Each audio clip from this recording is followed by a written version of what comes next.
हाय friends, जय Jagannath. Welcome back to my channel. आज मैं बनई चिकेन पकोड़ा।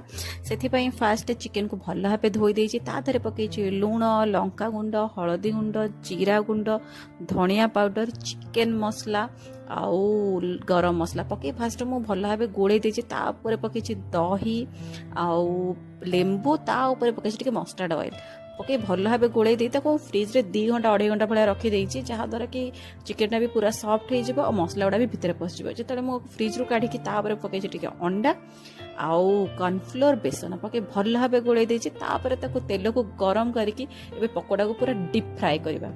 तो फास्ट देखिए दी साइड तो भल भाव सीझी गोटे साइड मुझे उल्टे देखिए मो चिकेन पकोड़ा पूरा लाल हो आसी। कारण मुझे लंका गुंड जो यूज करते हैं आम घर लंका गुंड आम घरे लंका आनी सुखेकी गुंड करूँ से पकोड़ार भी कलरटा लाल आसी। फूड कलर भी यूज करा पड़ोनी। चिकेनटा बहुत ही टेस्टी होता।